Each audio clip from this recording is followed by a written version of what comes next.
할렐루야.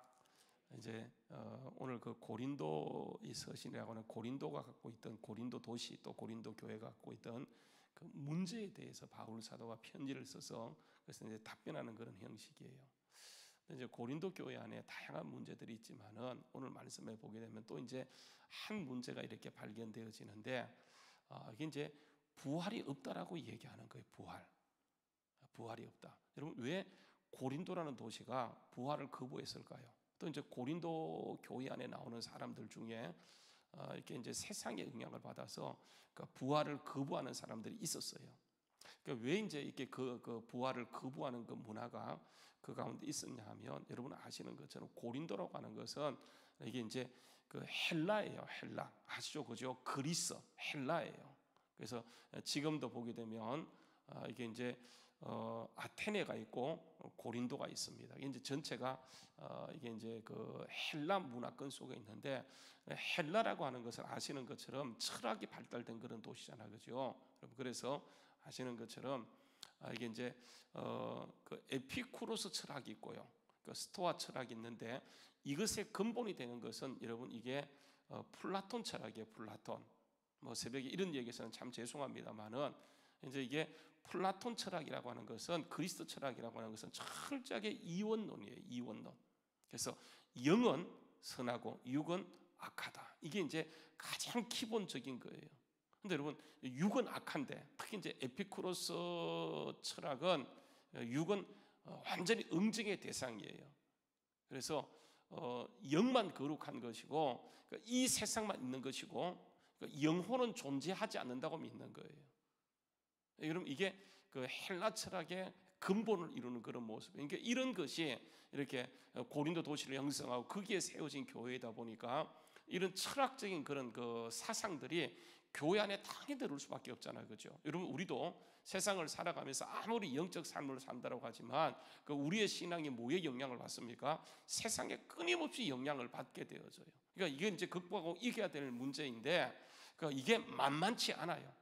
그래서 여러분 우리도 낙심하고 좌절하게 되어지는데 성경은 끊임없이 걱정하지 말라, 낙심하지 말라, 정말 걱정하지 말라라고 얘기해요. 왜냐하면 하나님이 계시기 때문에. 그래서 우리가 이런 문제 앞에 살아가는 거예요. 우리가 살아가는 현장은 광야입니다. 이스라엘 민족이 광야를 살아가면서 거기에서 날마다 힘들었잖아요. 어제도 우리가 보았던 것처럼 여러분 보십시오. 하나님은 그들을 어떻게 인도하고 있다고요? 독수리 날개로 업어서 인도하고 있어요. 여러분 이 말은 없는 것 천지입니다. 광야는 없는 것 천지예요. 아무것도 없어요. 근데 여러분 거기에 광야에 하나님이 계시기 때문에 이 광야 시대만큼 가장 풍족한 데도 없어요. 하나님의 공급이 있었고 하나님의 임재가 있었고 하나님 늘 함께 했기 때문에 없었지만은 그들은 그 어느 때보다도 풍족한 삶을 살았고 가장 큰 기적을 맛보았던 때가 바로 이게 광야 시대예요. 그래서 그들이 입만 벌리면 하나님 고기 먹고 싶어 했더니 하나님께서는 고기를 하루만 주는 것이 아니고 어떻게 줬습니까? 뭐 한 달 동안 그냥 입에서 고기 냄새가 맡기 싫을 정도로 고기를 주는 하나님. 그래서 모세가 그것을 걱정합니다. 하나님 그게 과연 가능하겠습니까? 지금 우리가 있는 곳이 이 광야 한복판이고 어디에서 고기를 공수하겠습니까? 저 솥대를 몰아올 수 있겠습니까? 저 바다에 물고기를 몰아올 수 있겠습니까? 하나님 그거 불가능하지 않겠습니까? 했더니 하나님께서 그에게 들려줬던 음성이 뭡니까? 여호와의 손이 짧아졌느냐? 내일 내 말한 것이 이루어지는 여부를 네가 보게 될 거야 하면서 하나님께서 그 사건 그 사실을 하나님의 방법으로 이루어가는 것을 보게 되어지잖아요. 그래서 우리가 없지만은 그게 정말 주님이 강력하게 살아계시고 지금도 하나님은 보이지 않지만 이 시대 가운데 하나님께서 역사하고 있기 때문에 그 하나님의 말씀을 붙잡고 나가는 거예요. 여러분 이게 그 믿음입니다. 왜 그러냐면 여러분 가서 보세요. 요한 1서 말씀에 가서 보게 되면 이런 말씀을 합니다. 한번 가서 보시죠. 요한 1서의 말씀에 보게 되면 거기에서 5장이에요. 이런 얘기합니다. 5장 말씀입니다. 4절 말씀에 보게 되면 이렇게 얘기하고 있어요. 요한 1서 5장 4절 말씀 무릇 하나님께부터 난 자마다 뭘 이긴다고요? 세상을 이기느니라. 세상을 이기는 승리는 이것이니 뭐라고요? 우리의 믿음이에요. 믿음. 그러니까 우리는 믿음으로 싸우는 거예요. 보이는 것을 가지고 싸우는 것이 아니고 이게 믿음. 그러니까 이게 그 보이지 않는 믿음을 가지고 하나님이 계시고 하나님이 역사하시고 여러분 그래서 보십시오. 요한 1서 4장요 4절 말씀에 보게 되면 이렇게 합니다. 요한 1서 4장 4절 말씀을 보게 되면 자녀들아 너희는 누구에게 속하였고요? 하나님께 속하였고 또 그들을 이겼나니 이는 너희 안에 계신 이가. 우리 안에 누가 계세요? 예수 믿는 순간 성령이 들어오셨기 때문에 성령님이 계세요. 그래서 우리는 그 우리 안에 계신 이 성령님이 세상에 있는 세상 신보다 크다고 하는 거예요. 그러니까 이걸 믿는 거예요. 여러분, 하나님께서 모든 문제를 다 해결해 놓고 너 편하게 살아 이랬으면 좋겠지만은, 여러분, 이 세상은 주님이 승리하셨지만 악한 영이 공중권세 잡고 있기 때문에 여러분, 이 세상을 우리가 광야 가나안 땅에 들어가기까지는, 그러니까 여전히 우리는 광야를 살아가는 거예요. 분명한 것은 여러분, 우리 안에 계신 그 성령님, 사망 권세 깨뜨리시고 부활하신 예수님은 이 세상의 어떤 문제, 어떤 것보다 뭐하다고요? 크다라고 하는 거예요. 여러분, 이게 뭐냐면 믿음이에요. 그래서 여러분, 이 사실을 전제하면서 여러분 다시요 요한일서 5장 4절로 가서 보게 되면 이렇게 합니다. 물론 하나님께로 나는 자마다 세상을 이기는데, 세상을 이기는 승리, 세상을 이기는 이김이 뭐냐? 그것은 우리 안에 있는 믿음이라고 하는 거예요. 믿음. 하나님이 계시다고 하는 믿음, 하나님이 역사한다고 하는 믿음. 그러니까 이게 세상을 결국은 이긴다고 하는 거예요. 그래서 보세요, 5절 말씀, 요한일서 5장 5절 말씀에 보게 되면 예수께서 하나님의 아들이심을 믿는 자가 아니면 세상을 누가 이기겠느냐? 그러니까 예수께서 하나님의 아들이시고, 여러분, 예수께서 하나님의 아들이, 그러니까 베드로가 고백했습니다. 뭐라고 고백합니다? 주는 그리스도시 하나님의 아들, 하나님의 아들입니다. 그분이 하나님이라고 하는 거예요. 그러니까 우리 안에 계신 분이 여러분 하나님이시기 때문에 결국은 그 믿음으로 우리는 이기게 되어져요. 여러분 보세요. 지금 우리가 코로나19 사태로 흔들리는 것이 뭐냐면 믿음 자체가 흔들려요. 광야 딱 들어갔을 때 하나님은 지금도 모든 공급을 책임지시고 하나님 임재해 있는데, 지금도 그들을 하나님의 그 독수리 날개 등에 엎혀서 그들을 인도하고 있어요. 없지만 하나님께서 그렇게 인도하고 있어요. 그런데 그들이 이 사실을 믿지 못하다 보니까 광야에서 하나님이 정말 벌겋게 살아계시고 구름기둥과 불기둥으로 정말 임재해 있다는 것을 그들에게 날마다 보여주고 있어요.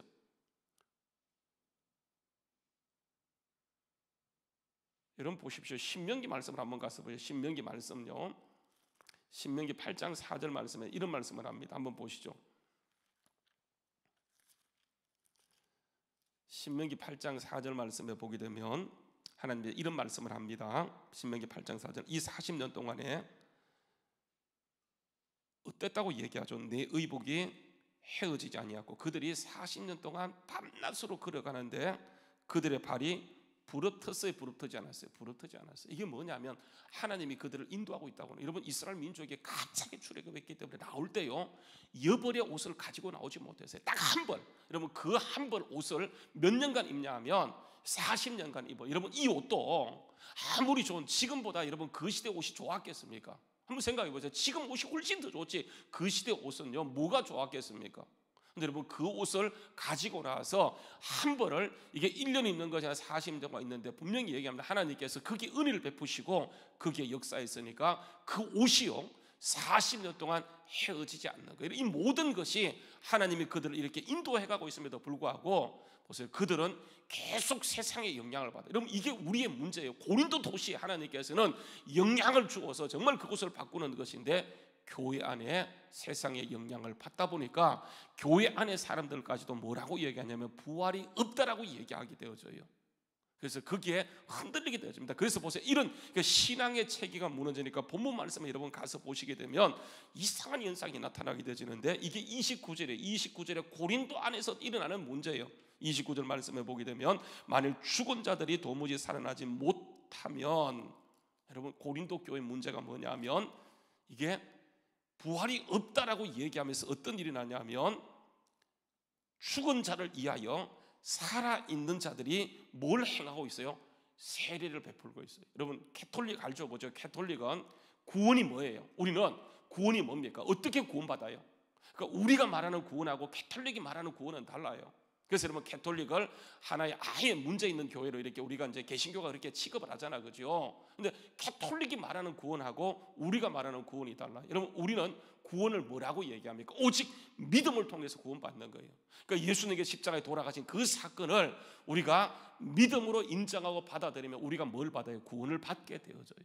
그러니까 우리가 말하는 구원, 이게 성경적 구원인데, 캐톨릭은 뭐라고 얘기하냐면 아무리 그렇게 예수를 믿어도 구원 이꼴 세례예요. 그 세례 받지 않으면 구원받지 못하는. 그래서 여러분 캐톨릭 우리 개혁교회는 세례는 누구만 주냐면 이게 목사만 줘요.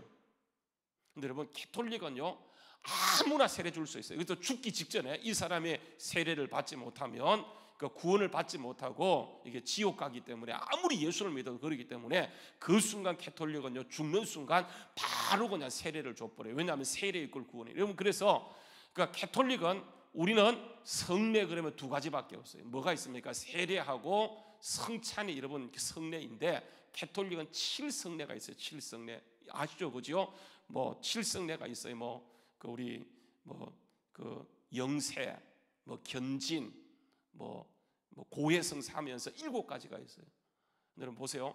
세례는 아무나 줄 수 있지만 이렇게 아무나 주다 보니까 성령 세례는 견진은 누가 말하냐면 캐톨릭 신부만 해요. 그래서 이 사람이 비록 세례받았다 할지라도 기름 부음 받는 것은 신부만 한다고 믿고요. 이게 이제 신부 가서 다시 이제 이게 견진 세례를 이렇게 기름 붓는 것을 그 의식을 하게 되어져요. 이게 왜 그러냐면 신학에서 그렇게 달라서 그래요. 그러나 여러분 구원이라고 하는 것은 이게 세례가 아니고 누구든지 비록 세례를 받지 않았다 할지라도 그 사람이 예수님께서 나의 구원자이고 나를 십자가에 못 박아 돌아갔다는 것을 믿고요 그분을 나의 주인으로 받아들이게 되면 지금 내 상태가 흔들리는 상태에 있다 할지라도 그 사람은 구원받게 되어지는 거예요. 그러니까 이 사실들이 흔들어지니까 보세요. 고린도 교회에 어떤 문제가 생겼냐 하면 사람이 죽었는데 그 사람을 위해서 뭘 행하냐면 세례를 베푸는 이 의식을 그들이 행하고 있어요. 여러분 보세요.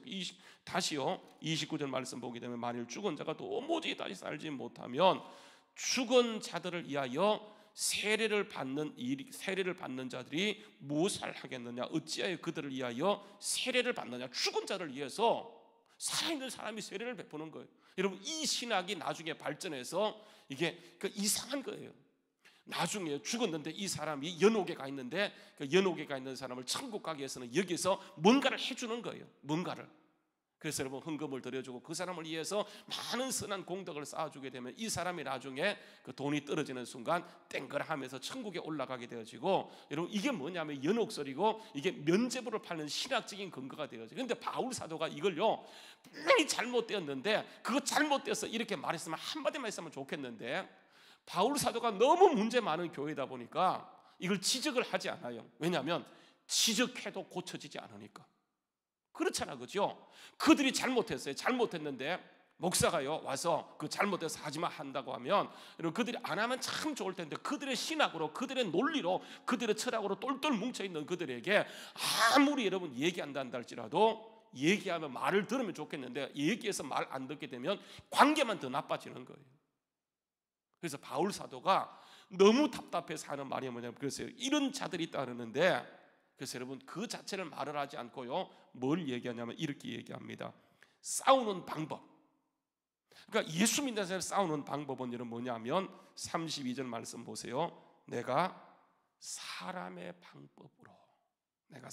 방법으로 에베소서 맹수와 더불어 싸웠다면 내게 무슨 유익이 있으리요? 그러니까 여러분 이게 우리가 어떤 문제를 당했을 때 이게 영적인 사람들이 취할 방법은 뭐냐면 사람의 방법으로 싸워서 이길 수는 있어요. 그런데 뭐 이게 관계가 틀어지기 때문에 우리는 사람의 방법으로 싸우는 것이 아니고 무슨 방법으로 싸우냐면 하나님의 방법으로 싸우는데 그 하나님의 방법이 뭐냐면 여러분 31절 말씀 같이 읽겠습니다. 자 시작. 형제나 그리스도 예수 우리 주 안에서 가진 바 너희에 대한 나의 자랑을 두고 다는 하노니 나는 어떻게 한다고요? 날마다 죽는 거예요. 내가 죽는 거예요. 그래서 여러분 내가 죽었기 때문에 여러분 내가 고친다고 고칠 수 있는 문제가 아니기 때문에 우리는 어떻게 하는 겁니까? 하나님의 보좌 앞에 담대히 나가면서 하나님이 안 계시다고 한다면 문제가 되겠지만 하나님 분명히 정말 시퍼렇게 살아계시기 때문에 그분께 맡기고 기도할 뿐이라고 합니다. 여러분 그래서 보세요. 이 말씀을 가지고 어디로 가냐면 히브리서요 4장 말씀에 가서 보게 되면 이렇게 합니다. 히브리서 4장요 말씀이에요. 히브리서 4장 말씀입니다. 여러분 14절 15절 말씀에 보게 되면 14절 말씀 히브리서 4장 14절 말씀에 보면 그러므로 우리에게 큰 대상이 계시니 우리를 위해서 중보하고 계시는 그 예수님이 계신다고 하는 거예요. 이분은 곧 하나님 아들 예수시라 우리가 믿는 도리를 굳게 잡을지어다. 우리에게 있는 대시장은 우리의 연약함을 동정하지 못한 이가 아니요 모든 일에 우리가 똑같이 시험을 받은 이로되 죄는 없다라고 얘기하면서 16절 말씀요 같이 읽습니다. 자 시작.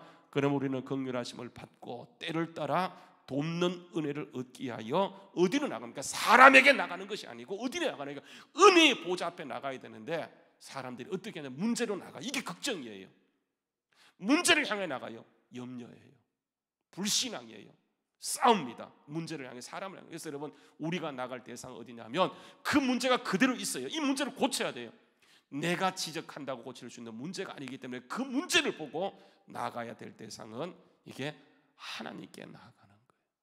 다시요. 그러므로 우리가 긍휼하심을 받고 때를 따라 돕는 은혜. 지금도 주님은 돕고 계세요. 그분이 지금도 공급하고 계세요. 우리가 막 앞서서 걱정하고 염려합니다만 정말 절대로 염려할 필요 없고요. 하나님께서 우리를 돕기 위해서 지금도 모든 장치관도 있기 때문에 그 문제를 그대로 안고 우리가 나아갈 장소는 어디냐면 바로 은혜의 보좌 앞에 담대히 나가 기도하기만 하면 드린 것처럼 보이지만 하나님께서 오늘도 강력하게 일하시는 그 역사가 있게 되어지는 거예요. 그래서 여러분 바울 사도가 본문 말씀에 돌아가서 보게 되면 그 문제 정말 아쉬워요. 야 그거 잘못되었어. 어떻게 죽은 사람을 위해서 산 사람이 세례를 드려줘. 그런다고 해서 그 사람이 천국 가는 게 아니야. 이 말 한마디만 하면 참 좋겠는데 계속해도 고쳐지지 않으니까 흐무맹랑한 그 문제를 가지고 나는 하나님께 나간다. 그래서 내가 날마다 죽노라. 그렇게 얘기하는 거예요. 여러분 그래서 본문 말씀에 다시 돌아가서 보게 되면 이렇게 얘기합니다. 에베소에 있을 때 바울이 맹수와 싸웠는데 그때 사람의 방법으로 싸우지 않고 하나님의 방법으로 싸웠기 때문에 내게 유익이 있다고 얘기하면서 죽은 자가 다시 살아나지 못한다면 내일 죽을 터이니 먹고 마시다. 이게 여러분 고린도 교회 모습이에요. 뭐 죽어도 끝나는데 뭐 여러분 이게 에피쿠로스 학파의 영향을 받았던 유물론 사관을 갖고 있는 사람이에요. 그들은 이 땅이 전부이기 때문에 이 땅에서 먹고 마시면 뭐 죽으면 끝나는데 교회 안에 이런 문화가 들어와 있어요. 여러분 그래서 이게 이상한 것으로 발전하게 될 때에 바울 사도가 하는 말이 뭐냐면 여러분 33절 말씀이에요. 33절 말씀 뭐라고 얘기합니까? 속지 말라. 속지 말라.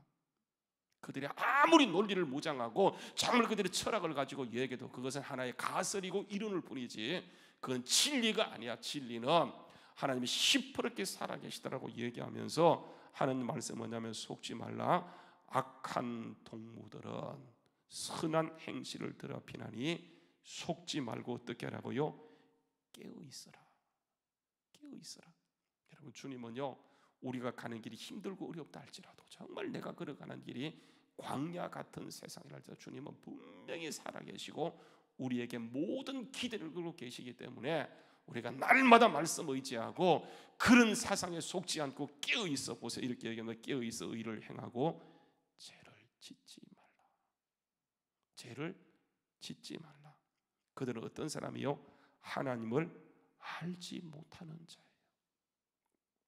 여러분 안타까운 게 뭔지 아세요? 목사 가운데 하나님을 알지 못하는 자가 있어요. 교회 가운데 하나님을 알지 못해. 세상은 너무 많이 알고 있는데 하나님을 제대로 알지 못하기 때문에 여러분 이게 비극이에요. 그러니까 우리가 말씀을 통해 정말 이런 사실을 통해 하나님께서는 반드시 그분을 계시하시고 알려주고 있음을 믿고 끝까지 하나님 의지하고 나갈 때 하나님께서는 바로 우리를 통해서 저와 여러분을 통해서 우리 주한교를 통해서 이 시대 가운데 포스트 코로나 코로나 이후에 하나님께서 더 강력하게 역사하실 것을 믿고 오늘도 제가 하나님의 말씀을 받은 것이 이거예요. 다시 한번 가서 보세요. 데살로니가전서 1장요. 데살로니가전서 1장 한번 말씀 보십시다. 데살로니가전서 1장 5절 말씀에 보게 되면 지난번에 한번 보았는데 보세요. 이렇게 얘기합니다. 데살로니가전서 1장 5절 말씀 한번 제가 읽어볼게요. 이는 복음이 우리 복음이 너희에게 말로만 이런 것이 아니고 말이 증거될 때에 하나님은 뭘 거기에 덧입히셨다고요? 능력과 성령과 큰 확신으로 이루어지게 되어져요.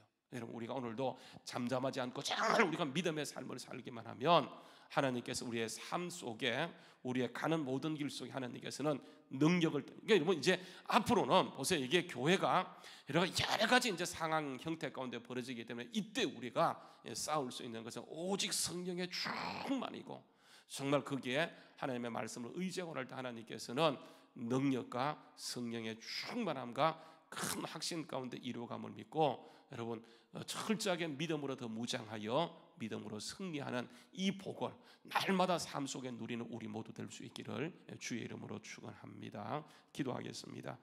지금도 살아계시며 그러니까 우리에게 모든 기대를 걸고 오늘도 우리를 이 현장 가운데 주셨음을 믿고 감사함을 드립니다. 우리가 세상을 이기면 우리의 확신도 철학도 우리의 논리도 아니고 결국은 우리 안에 계시는 성령님, 그분을 믿는 길밖에 없음을 믿고, 오늘도 주님 우리가 살아가는 길이 힘들고 비록 고단할지라도 주님께서는 우리의 공급자가 되시고 우리를 독수리 날개에 태워서 업어서 인도함을 믿고 끝까지 주님께 믿음으로 담대히 나가게 하여 주시옵소서. 만약에 지금까지 우리가 사람의 방법으로 싸웠다고 한다면 그 모든 걸 내려놓고 하나님의 방법으로 내가 날마다 죽고 은혜의 보좌 앞에 담대히 나감을 통해 하나님의 뜻을 이루어가는 우리 주한교회가 되어지게 하여 주시옵소서. 오늘도 우리 모두를 예수의 볼로 덮습니다. 이 고난주간 다시 한번 주님의 그 고난의 의미를 깊이 묵상하며 부활의 찬란한 영광으로 힘있게 나갈 수 있도록 능력 있게 하여 주시옵소서. 오늘도 때를 따라 돕는 은혜를 얻게 하여 은혜의 보좌 앞에 담대히 나가라고 말씀했던 것처럼 오늘도 은혜의 보좌 앞에 머물게 하시고 주님의 임재와 감동이 날마다 큰 능력으로 이루어지게 하여 주시옵소서. 예수님의 이름 받들어서 기도하옵나이다. 아멘.